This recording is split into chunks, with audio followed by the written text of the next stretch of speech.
إن تنصروا الله ينصركم ويثبت أقدامكم.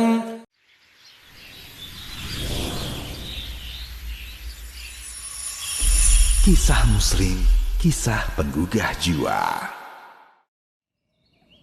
Lahirnya Rasulullah Isa bin Maryam. Nabi Isa adalah di antara Nabi dan Rasul Allah. Berbeda dengan manusia lainnya, Nabi Isa terlahir tanpa seorang ayah, dan ibunya adalah seorang wanita suci dan salihah. Demikianlah jika Allah Azza wa Jalla menghendaki sesuatu terjadi, maka ia akan terjadi. Adam alaihi salam Allah ciptakan tanpa perantara ayah dan ibu. Hawa terlahir tanpa campur tangan wanita, dan Isa hanya dari seorang ibu. Maryam melahirkan manusia mulia. Maryam adalah seorang wanita salihah yang menjaga diri dan kehormatan. Berita tentang kelahiran Nabi Isa alaihi salam menyebar perlahan. Satu persatu orang tahu bahwa Maryam yang tak bersuami melahirkan anak laki-laki. Saat hendak melahirkan putranya, Maryam menyendiri di ujung timur Masjid Al-Aqsa. Allah Ta'ala berfirman, maka Maryam mengandungnya. Lalu ia menyisihkan diri dengan kandungannya itu ke tempat yang jauh.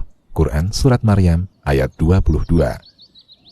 Lahirlah Nabi Isa alaihi salam di tempat tersebut. Maryam menyepi dan menyendiri. Ia takut beredar fitnah tentang dirinya di masyarakat.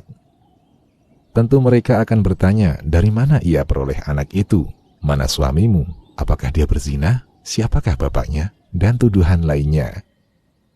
Ia takut akan semua gunjingan itu. Peristiwa ini sangat berat baginya. Seorang wanita tak akan tahan jika kehormatannya dijadikan hina.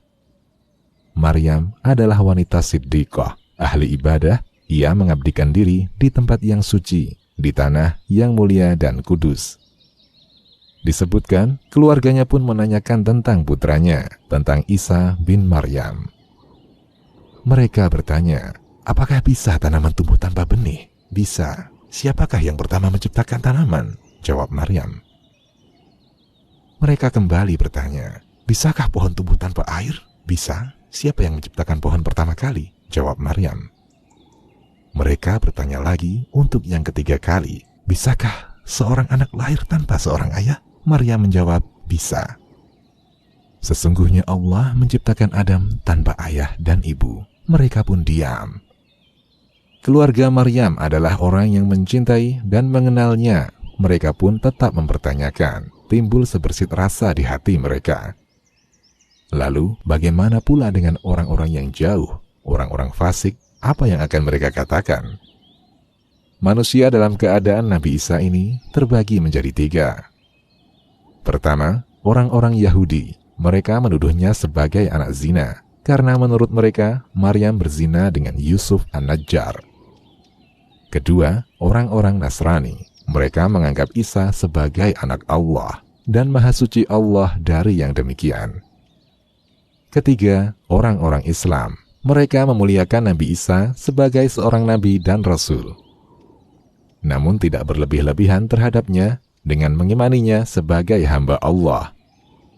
Maryam pergi ke Bethlehem. Saat sampai di sana, ia berucap, sebagaimana firman Allah Ta'ala, aduhai, alangkah baiknya aku mati sebelum ini, dan aku menjadi barang yang tidak berarti, lagi dilupakan. Quran Surat Maryam ayat 23. Ia berharap seandainya mati, karena beratnya keadaan. Lalu Allah Azza wa Jalla menghibur Maryam dengan, maka menyerunya dari tempat yang rendah, janganlah kamu bersedih hati, sesungguhnya Tuhanmu telah menjadikan anak sungai di bawahmu. Dan goyanglah pangkal pohon kurma itu ke arahmu, niscaya pohon itu akan menggugurkan buah kurma yang masak kepadamu. Maka makan, minum, dan bersenang hatilah kamu. Quran Surat Maryam ayat 24 hingga 26. Para ahli tafsir berbeda pendapat tentang siapa yang menyeru Maryam dalam ayat ini. Sa'id bin Jubair, Ad-Dhahak, Amr bin Maimun, dan lain-lain menyatakan bahwa itu Jibril. Mujahid, Al-Hasan, dan lain-lain menyatakan bahwa Nabi Isa berbicara kepada Maryam. Ia menghiburnya. Wahai ibu, janganlah bersedih. sang anak menunjukkan bahwa kelahirannya adalah mukjizat dan karunia dari Allah Subhanahu wa Ta'ala, Maryam pun menjadi tenang. Maryam bertemu kaumnya. Setelah merasakan ketenangan, Maryam pulang dan bertemu kaumnya. Mereka berkata, sebagaimana firman Allah Ta'ala, maka Maryam membawa anak itu kepada kaumnya dengan menggendongnya. Kaumnya berkata, "Hai Maryam, sesungguhnya kamu telah melakukan sesuatu yang amat mungkar. Hai saudara perempuan Harun, ayahmu sekali-kali bukanlah seorang yang jahat, dan ibumu sekali-kali bukanlah seorang pezina." Quran Surat Maryam ayat 27 hingga 28. Berbeda dengan keluarganya yang mempertanyakan keadaannya, orang-orang fasik langsung menuduh Maryam. Mereka cerca Maryam dengan telah melakukan sesuatu yang sangat mungkar, yakni perzinahan. Mereka bawa-bawa kedua orang tuanya yang baik-baik agar Maryam semakin malu. Mereka tuduh Nabi Zakaria lah yang menzinainya. Tanpa pengadilan, mereka hakimi Zakaria dengan membunuhnya. Di antara mereka juga ada yang menuduh Yusuf An-Najjar, sepupu Maryam, adalah bapaknya Isa.